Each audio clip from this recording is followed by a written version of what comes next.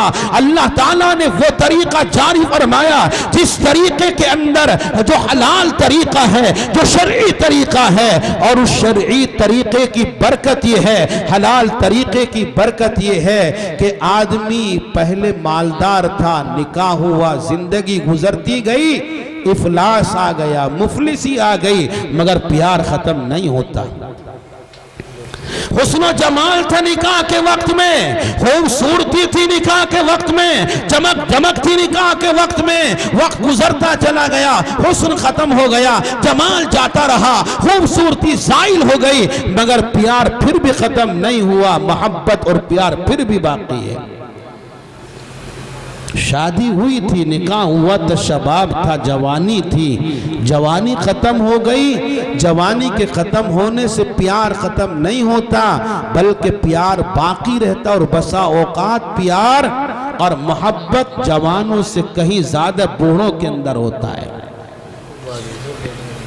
آپ دیکھیں، کوئی ہمارا باپ ہوگا، کوئی ہمارا دادا ہوگا، کوئی ہمارا بڑا ہوگا، اور ان بوڑھے بوڑھیوں کے اندر کتنا پیار اور کتنی محبت، وہ مثالی چیز ہوتی ہے۔